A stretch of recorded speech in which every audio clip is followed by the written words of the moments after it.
So back to our channel, we are in physiology. So in miscellaneous chapters, I think it's in Guyton textbook about 11th chapter. So we are going to see the components of energy expenditure now today.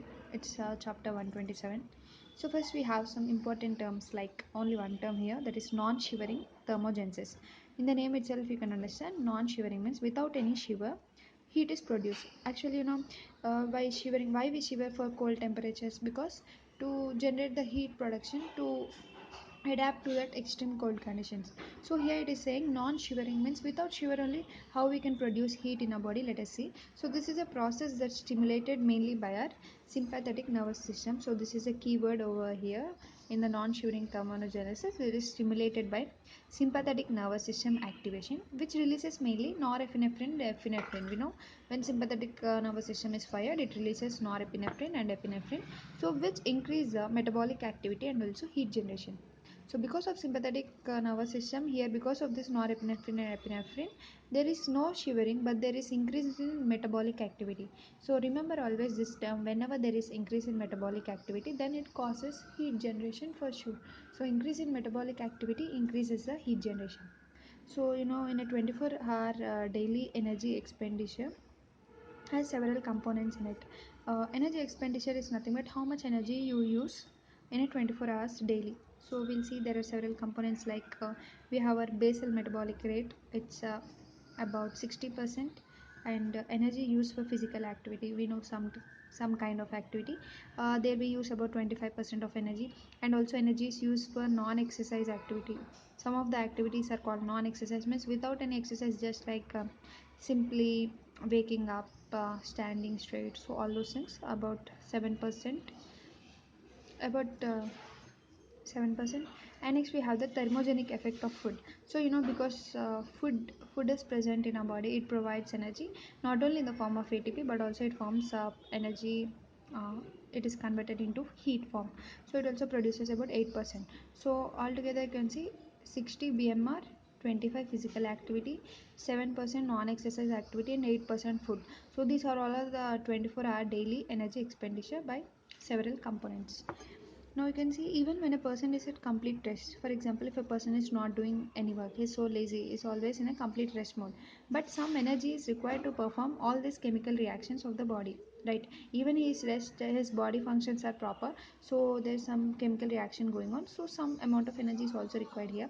So that minimum level of energy which is required in that complete rest stage is called BMR, that is basal metabolic rate, and it is accounting about 50 to 70% of daily energy expenditure in most sedentary person. Even in most sedentary person, this basal metabolic rate accounts about 50 to 70% of our daily energy expenditure. And mainly by this BMR, we can understand the metabolic rate of a person by mainly determining the rate of oxygen utilization. Why they are using oxygen as their parameter? Because if you do exercise, more amount of oxygen will be used, and if you do more work also. But if a person who is always sitting, having a sedentary type of lifestyle, then his oxygen utilization will be very less, so that by that we can say how much BMR. So BMR can be calculated by determining mainly the oxygen utilization. And the average BMR is about 65 to 70 calories per hour in average 70% kg man, in a normal average 70 kg man. And BMR is much accounted to essentials of central nervous system, heart, kidney, and also other organs. So BMR is also mostly used, this metabolic rate is used by heart, kidney system, other organs, and also CNS, all this. So variation in BMR, it is mainly different in skeletal muscle and also in body side. So it is different according to different skeletal muscle. Some persons are way more heavy, like obesity, some are very thin. So because of this weight and size, and also sometimes height, and also skeletal muscle variation, our BMR also usually varies. So even in rest for skeletal muscle, the BMR is about 20 to 30%. So remember that even in rest for skeletal muscle, it is 20 to 30%. Because 40% of our body is having lot of skeletal muscle. So even at rest, those muscles should be active. So because of that, BMR is 20 to 30% even in rest of his skeletal muscle. So the BMR is corrected for different body size. corrected for different body size, mainly by calorie per hour per square meter of body surface area, and this is calculated by means of height and weight. So when there is decrease in BMR with increased age, yeah, BMR decreases with age. Why it decreases? Because it related to the loss of muscle mass. You know, when the people who are older have less muscle mass, and this muscle is replaced by adipose tissue. So mainly by replacement of muscle with adipose tissue, it has lower rate of metabolism. You can understand.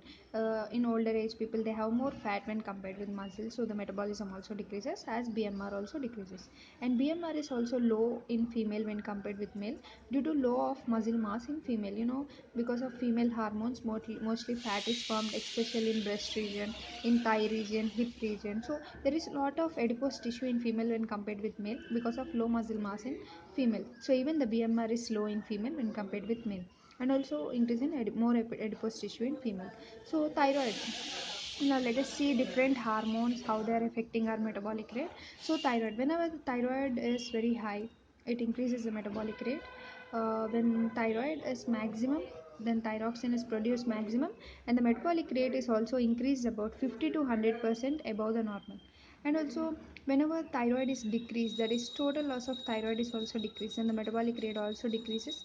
It remains normal up to 40 to 60% of normal value. So when thyroid is increased, metabolic activity rate is increased about 50 to 100% of normal, and if thyroid is decreased, then metabolic rate also is about 40 to 60% of normal value. So as thyroxine, because why metabolic rate is increasing when thyroid is high? Because thyroxine is mainly increasing the chemical reactions in the body, so this leads to increase in metabolic rate. And next, let us see in males. So the male sex hormone increases the metabolic rate up to 10 to 15% due to anabolic effect of increase in skeletal muscle mass, whereas female sex hormone increase the basal metabolic rate but only in the small amounts. So basal metabolic rate is also related with muscle mass. So female have less muscle mass when compared with male. Male has higher muscle mass, so it has higher metabolic rate when compared with female. And next, let us see how the growth hormone affects. So the growth hormone mainly increases the metabolic rate by cellular metabolism, and also increases the skeletal muscle mass. And in adults, if there is low growth hormone, then the replacement therapy is done with recombinant growth hormone. This increases thereby our BMR by about 20%. So we need to replace growth hormone if in adults it is not present. And fever also increases metabolic rate by, because fever also increases the number of chemical reactions by about 120% for every 10 degrees rise in temperature. So for every 10-degree rise in temperature, the 120% of energy heat is released, so metabolic rate also increases. And sleep decreases the metabolic rate by about 10 to 50% below the normal. So due to decrease in tone of skeletal muscle, decrease activity of our central nervous system, and also there is malnutrition also of course can decrease the metabolic rate, because there are no nutrients, no proper food. There is 20 to 30% it is decreased, and it is also associated some diseases, because when there is no food, then our body attracts more diseases. And also decrease in metabolic rate, body temperature also decreases furthermore, because as metabolic rate is decreasing more, this may also lead to death if the body temperature becomes more low. And sometimes short bursts of maximum muscle contraction in a single muscle, that is 100 times its normal resting amount of heat for few seconds. Exercise mainly increase the heat for few seconds to up to 50 times of normal, but about 20 times of normal for sustained exercise in a well trained individual. And if caloric intake exceeds the energy expenditure means the energy which we use in a day. So if we eat more amount of food than the exercise we are doing, then the excess energy is stored in the form of fat, so it may lead to obesity. And non-exercise means only 7% of energy is used, so remaining again convert into fat. So whenever there is non-exercise activity, also only 7% of energy is used. So next, move on to thermogenic effect of food. So the energy for processing the food, we require about 8% of the total daily energy expenditure in any person. And this thermogenic effect, it requires the energy and it generates the energy. It requires first the energy and later it only generates the heat. So after meal, our metabolic rate increases up to 4%, and if we eat more protein meal, then it increases up to 30%, and it also lasts up to 3 to 12 hours. So this protein effect on the metabolic rate is called as specific dynamic action of protein. And shivering mainly produces a regulated means of producing heat, mainly by increasing the muscle activity in response to cold stress. So non-shivering thermogenesis means it's a buffer against the obesity. This can also produce a heat in response to cold stress. And this non-shivering thermogenesis is stimulated by sympathetic system mainly, as we discussed. So it releases norepinephrine and epinephrine and increase the metabolism, and thus by causing the heat generation. So fat tissue, the fat tissue mainly in neonates is called brown fat. The sympathetic nervous system causes this liberation of heat in the brown fat, and this brown fat has mainly higher amount of mitochondria and only small globules of fat. And their oxidative phosphorylation in mitochondria is uncoupled because due to sympathetic stimulation mainly produce heat, but it does not produce ATP. So remember, always sympathetic nervous system produce majorly heat when compared with ATP. So all the oxidative energy is converted into heat. So larger amount of heat is formed by brown fat. So in neonates, the brown fat is mainly increasing the sympathetic system, increasing the child metabolism up to 100%. So we know baby cannot do lot of exercise. So naturally it has a brown fat to increase the metabolism and also to increase the heat production during cold conditions. And next, adults. In adults, there is no brown fat. If it is present only 15%, then it is help mainly during cold adaptation, that is to produce small amounts of heat to adapt to the heavy cold conditions. And sympathetic system increases mainly in obese patients due to increase in leptin, and this activates the proiomelon and this activates the proopiomelanoretin neurons in the hypothalamus. So this sympathetic stimulus mainly increase the thermogenesis, that is heat production, and help to limit excess weight gain. Already these people are more obese, so as they are eating more and more food and not working a lot, their energy expenditure is also very low, but taking of calorie intake is very high. So this may lead to severe more obesity, but our body by the sympathetic stimulus it tries to put that weight in check. And now let us see not all so now let's see how from food our energy is gaining. So not all energy in the food is always transferred to form ATP, but the large part of it becomes heat, that is about 35% of the energy in food is forming heat during ATP formation.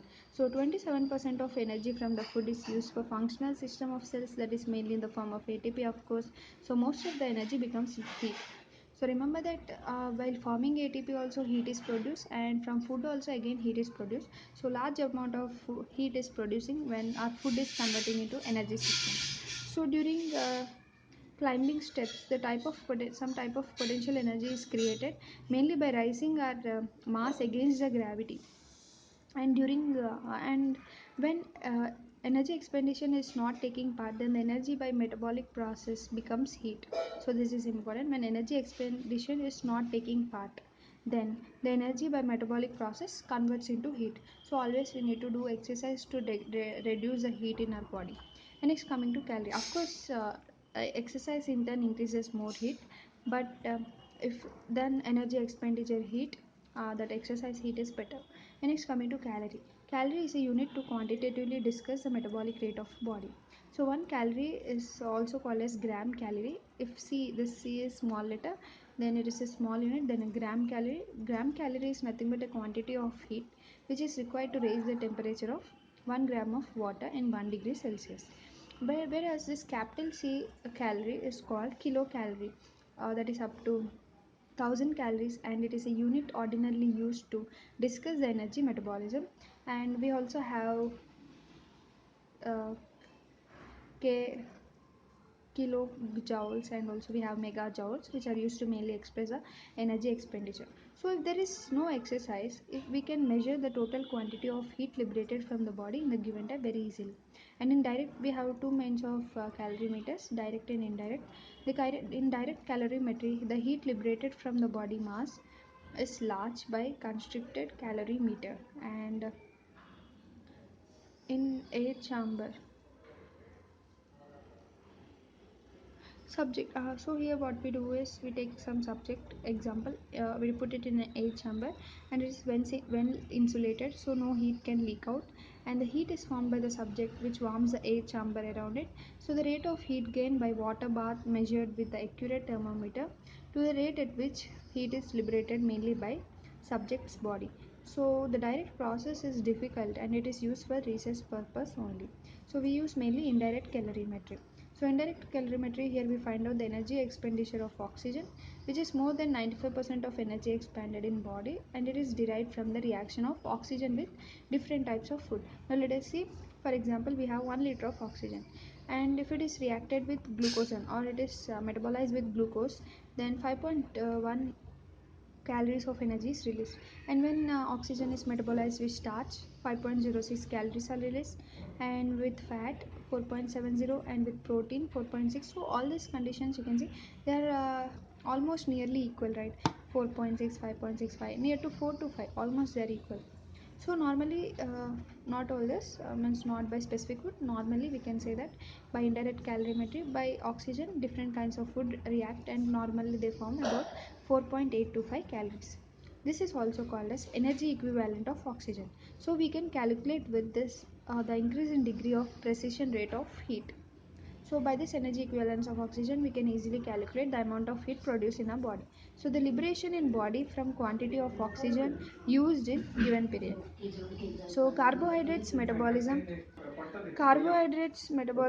energy equivalent of oxygen, that is equal to 4.825 calories per liter, and it is 4% 2 liter. From fat, it is 4% more greater. And another measurements to energy expenditure are heart rate and DLW. Heart rate are having linear relation between the heart rate and energy expenditure, and DLW is doubly labeled water. It is two stable isotropic non-radioactive forms of water, 18 2. These are the radioactive substances, and these are given to the substance, and where they when they get disappear about 7 to 21 days, and by means of carbon dioxide production we can calculate it.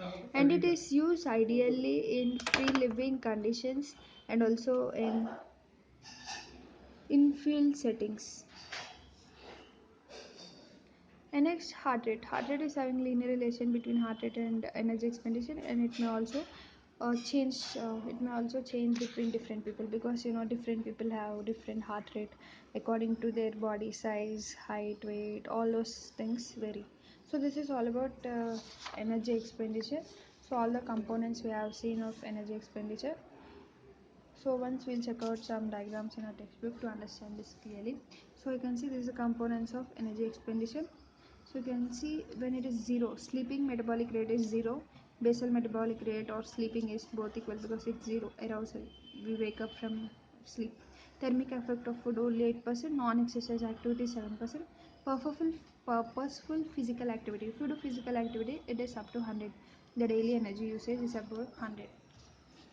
Conditions to be maintained during BMR measurements are: the person must not have eaten food at least 12 hours before, and the BMR is determined after a night of restful sleep, and there is no strenuous activity performed for at least 1 hour before the test, and all psychic and physical factors that cause excitement must be eliminated, and the temperature of air must be comfortable and between 68 to 80 degree Fahrenheit, and no physical activity is permitted during test. So all these conditions should match to do a BMR test, then only we can get the perfect results.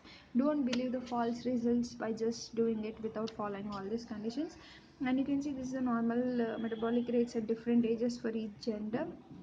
So as well, metabolic rate in female is lower when compared with male, because male have more muscle mass, and also male is having less adipose tissue, whereas female is having high adipose tissue. And we're having one more important point here: energy expenditure during different types of activity. So you can see in sleeping, only 65 calories per hour are burnt. In awake, 77. At rest, 100. Standing relaxed, 105. Dressing and undressing, 118. Typewriting fast, 140. Walking, only 200. All this works, 240. Swimming wood, 480. Swimming, 500. Running, 570. But walking upstairs rapidly, 1100. So I think walking upstairs rapidly is a good exercise to increase our metabolic rate, and also remove the calories from our body that we have eat more. So you can say determine of basal metabolic rates. Hormones, mainly thyroid hormones increase BMR, testosterone increase BMR, growth hormone increase BMR, catecholamines increase BMR. So this is very important chart. And muscle mass, BMR increase with increase in muscle mass, of course. Body size, BMR increase proportional to body size, of course. Age, BMR decrease with age due to loss of muscle mass. So we already discussed. So that's it, all these tables about our lesson. So next we'll move on to this 128, body temperature regulation and cutaneous circulation. So by that we can complete our miscellaneous physiology.